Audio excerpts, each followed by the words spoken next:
اور اس پر زکوٰۃ فرض ہے، قرآن مجید میں کہیں صراحت نہیں۔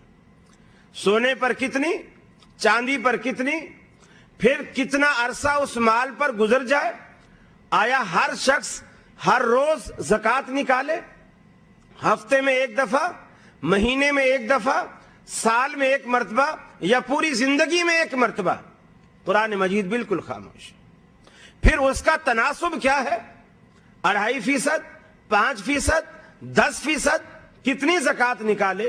قرآن مجید بالکل خاموش ہے۔ اس لیے کہ قرآن مجید خود یہ چاہتا ہے، اللہ رب العالمین خود یہ چاہتا ہے کہ یہ رہنمائی لینے کے لیے میرے رسول کی ضرورت اس امت کو محسوس ہو۔ میرے رسول محمد الرسول اللہ صلی اللہ علیہ وسلم کی زندگی ان کے لیے ایک رہنما اصول بن کر سامنے آئے۔ حج ہے، قرآن مجید نے کہا اتم الحج والعمرۃ للہ، حج ہو یا عمرہ ہو اللہ کے لیے اسے پورا کرو۔ لیکن پورا کسے کریں؟ احرام کہاں سے باندھیں؟ میقات کتنے ہیں؟ میقات ہوتی کیا ہے؟ احرام باندھنے کا طریقہ کیا ہے؟ سلے ہوئے کپڑے نہ ہوں یہ کس نے بتایا ہے؟ قرآن مجید میں کہیں بھی یہ نہیں ہے۔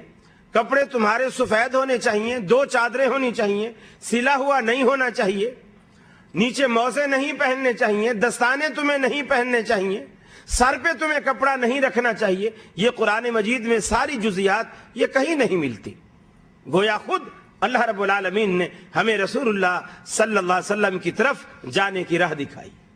یہ ساری چیزیں سیکھنے کے لیے رسول، چنانچہ آخری خطبے میں رسول اللہ صلی اللہ علیہ وسلم نے صحابہ کرام سے کہا مجھ سے حج کے مسائل سیکھو، مجھ سے سیکھ لو۔ گویا آپ کو شاید اللہ رب العالمین کی طرف سے یہ اشارہ ہو گیا تھا کہ ہو سکتا ہے آئندہ پھر تمہاری ہماری ملاقات نہ ہو سکے، جو کچھ سیکھنا ہے مجھ سے سیکھ لو۔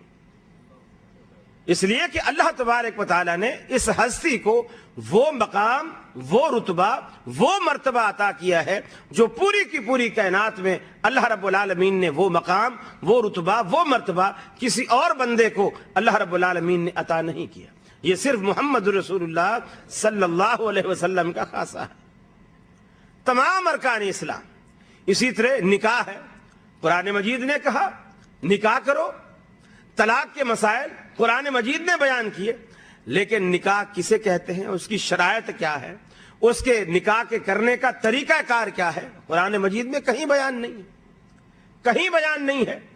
تو یہ ساری جزیات جو ہیں اللہ رب العالمین نے، یہ اس کو آپ چھوٹا سا یوں سمجھ لیجئے، سعودی عرب کا تو ٹرینڈ مجھے معلوم نہیں ہے، میں پاکستان کے حوالے سے بات کر رہا ہوں کہ جب اسکول ٹیچر بچوں کو اسکول کے اندر پڑھا رہا ہوتا ہے، چاہے وہ میتھ کا ٹیچر ہو، سائنس کا ٹیچر ہو، فزکس پڑھا رہا ہو، کیمسٹری پڑھا رہا ہو، تو بچے کلاس کے اندر کم ہی سمجھتے ہیں، اور پھر جب وہی ٹیچر ان کو گھر پہ ٹیوشن پڑھاتا ہے سب بچوں کو سمجھ آ جاتا ہے۔ وہی ٹیوٹر جب گھر پہ انہی بچوں کو ٹیوشن پڑھاتا ہے بچے سمجھ جاتے ہیں۔ وہی ٹیچر جب اسی کلاس کو کلاس روم میں اسکول میں جب پڑھاتا ہے، لیکچر دیتا ہے، بچوں کی سمجھ میں نہیں آتی بات۔ آپ بتا سکتے ہیں اس کی کیا وجہ ہو سکتی ہے؟ ٹیچر ایک ہے، بچے وہی ہیں، سبجیکٹ بھی ایک ہے، سمجھانے والا بھی وہی ہے، سمجھنے والے بھی وہی ہیں۔ اسکول میں سمجھ نہیں آتا، گھر میں سمجھ آتا ہے۔ آپ سمجھتے ہیں کیا وجہ ہو سکتی ہے؟ مجھے بھی پتا چلے نا کہ جدے والوں میں ماشاءاللہ جی جو میری سمجھ میں بات آئی ہے وہ یہ آ رہی ہے کہ وہ ٹیچر جب اسکول میں پڑھاتا ہے تو وہ سمجھانے میں بہت ساری باتیں، بہت سارے پوائنٹس اپنے ذہن میں مخفی رکھ لیتا ہے کہ اگر سب کچھ ہی میں نے اگل دیا تو مجھ سے ٹیوشن کون پڑھے گا؟ یہ تو سارے یہیں سمجھ جائیں گے، یہ تو سارے یہیں سمجھ جائیں گے، تو پھر مجھ سے ٹیوشن کی ضرورت کوئی محسوس ہی نہیں کرے گا۔ ان کو یہیں سے ہی سبق یاد ہوگا، یہیں سے سمجھ جائیں گے، اور گھر جائیں گے تو سمجھے سمجھائے ہوں گے۔ تو ٹیوٹر کی ضرورت جب ہی پیش آتی ہے جب وہ بات وہ بچہ کلاس روم میں نہیں سمجھ پاتا، پھر پریشان ہوتا ہے، کل اسکول میں جاؤں گا، استاد پوچھے گا، ٹیچر پوچھے گا، مس پوچھے گی، مجھے نہیں آئے گا، سزا دیں گے، کھڑا کر دیں گے، اسٹک استعمال کریں گے، مرغا بنا دیں گے، کچھ بھی چیز ہے، میری بڑی بے عزتی ہوگی، سبکی ہوگی، وہ پھر کوشش کرتا ہے کہ ابا جی مجھے کوئی ٹیوشن لگا دیجیے. پھر وہی ٹیوٹر جب گھر پہ سکھاتا ہے وہ سارے گر جو اس نے کلاس روم میں چھپائے تھے وہ سارے ظاہر کر دیتا ہے. اللہ رب العالمین نے قرآن مجید میں، حالانکہ قرآن مجید حکمتوں کا خزانہ ہے، لیکن ان حکمتوں کے اسرار و رموز اللہ نے قرآن میں نہیں کھولے، وہ اسرار و رموز رسول اللہ صلی اللہ علیہ وسلم کی زبان سے کھولے ہیں. تاکہ اگر میں قرآن مجید میں ساری باتیں سمجھا دوں، ان کو نماز کے مسائل، روزے کے مسائل، حج کے مسائل، زکوٰۃ کے مسائل، ساری بات، تمام جزیات میں ان کو بتا دوں، تو پھر رسول سے پوچھنے ہی کون جائے گا؟ پھر رسول سے پوچھنے ہی کون جائے گا؟ اللہ رب العالمین نے خود ہمیں رسول کا محتاج بنایا ہے تاکہ ہر مسئلہ لینے کے لیے، سیکھنے کے لیے ہم رسول اللہ صلی اللہ علیہ وسلم کے پاس جائیں. صرف محتاج نہیں بنایا، پھر محتاج بنانے کے بعد، انہیں قرآن مجید کا شارع بنانے کے بعد ہمیں حکم یہ کیا ما آتاکم الرسول فخذوہ وما نہاکم عنہ فانتہوا، کہ رسول کی حیثیت کو واضح کر دیا. اس کی حیثیت صرف قرآن مجید کی تلاوت کر دینا کافی نہیں ہے، یہ تمہیں جو بھی دے، ما آتاکم الرسول، اس کی زبان سے تم نے صرف قرآن نہیں لینا ہے. ما آتاکم الرسول، ما جو بھی تمہیں رسول سے ملے اسے تم نے فخذو، اسے تم نے پکڑنا ہے، اسے تم نے اخذ کرنا ہے، اسے تم نے لینا ہے. وما نہاکم، اور جس سے یہ منع کر دے، فانتہو، اس سے تم نے باز آنا ہے. یہ علاج کا وہ طریقہ کار ہے. جب حکیم ڈاکٹر علاج بتاتا ہے نا، تو علاج کے ہمیشہ دو اصول ہوتے ہیں، ایک دوائی کا استعمال، دوسرا پرہیز. دوائی کا استعمال، دوسرا پرہیز. استعمال جیسے ڈاکٹر نے کہا اس کو دن میں اتنی مرتبہ، اتنی مقدار میں اس کو استعمال کرنا ہے، پانی کے ساتھ، دودھ کے ساتھ، دہی کے ساتھ، یہ علاج ہے. دوسرا علاج یہ ہے کہ آپ نے یہ چیز نہیں لینی ہے.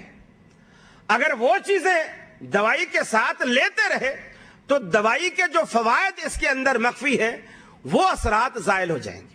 کیونکہ وہ چیز جس سے میں منع کر رہا ہوں، اس لیے منع کر رہا ہوں کہ وہ چیز اس کے جو مثبت اثرات ہیں اسے زائل کرنے والی ہے. رسول اللہ صلی اللہ علیہ وسلم کو اللہ نے دو حیثیتیں دی، کیونکہ آپ معالج ہیں، آپ معالج ہیں، ہمارا علاج کرنے والے ہیں. دو حیثیتیں دی. آپ ایک تو ان کو علاج بتاؤ کہ تمہیں کرنا کیا ہے، دوسرا ان کو پرہیز بتاؤ کہ بچنا کس چیز سے ہے. ما آتاکم الرسول فخذوا، رسول جو تمہیں دے اسے بھی لو، اور جس چیز سے تمہیں روکے، یعنی جو یہ پرہیز بتائے اس سے پرہیز بھی کرو. اب محمد رسول اللہ صلی اللہ علیہ وسلم کا علاج جانچنے کے لیے اور آپ کا پرہیز جانچنے کے لیے ہمیں قرآن کا مطالعہ تو کرنا ہی کرنا ہے، ساتھ میں رسول اللہ صلی اللہ علیہ وسلم کی زندگی کا مطالعہ بھی پھر ہمارے لیے فرض ہو گیا ہے. آپ کی زندگی کو بھی ہم پڑھیں گے، دیکھیں گے آپ نے کس موقع پر کس بات کا کیا مفہوم، کیا مطلب آپ نے لیا ہے. ورنہ تو اگر ایسا نہیں کریں گے، قرآن مجید اکیلا، حدیث کو اگر نکال دیا جائے، اکیلا قرآن مجید اپنے معنی اور مفہوم اکیلا خود بیان نہیں کر سکتا. رسول اللہ صلی اللہ علیہ وسلم شارع ہے، اور یہ شرع اللہ رب العالمین نے یہ ملکہ آپ کو عطا کیا ہے. آپ معنی اور مفہوم کو، آپ قرآن مجید کے مطالب کو، قرآن مجید کی مراد کو اللہ تبارک و تعالیٰ کے رسول اپنی زبان مبارک سے بیان کرتے ہیں. یہاں اللہ کی یہ مراد ہے، یہاں اللہ کی یہ مراد ہے. ورنہ تو قرآن مجید میں ایسی بہت ساری باتیں ہیں. قرآن میں آتا ہے من کان فی ہذہ اعمی وہو فی الآخرۃ اعمی. آپ ماشاءاللہ عربی جاننے والے بیٹھے ہیں. من کان فی ہذہ اعمی وہو فی الآخرۃ اعمی، جو دنیا میں اندھا ہے وہ آخرت میں بھی اندھا ہوگا. اب مجھے بتائیے اندھوں کا کیا قصور ہے؟ اگر صرف قرآن مجید کو لیا جائے تو مجھے بتائیے دنیا میں پائے جانے والے نابینا لوگوں کا کیا قصور ہے؟ ایک تو وہ دنیا میں اندھے ہوئے، اپنی مرضی سے تو نہیں ہوئے، اللہ نے انہیں اندھا بنایا ہے، خود تو وہ نہیں ہوئے. وہ تو کوشش کرتے رہے ہمیں کسی کی عطیہ کردہ آنکھیں ہمیں مل جائیں، کوئی ڈاکٹر ایسا مل جائے، آپریشن سے ہمارا علاج کر دے. ہماری یہ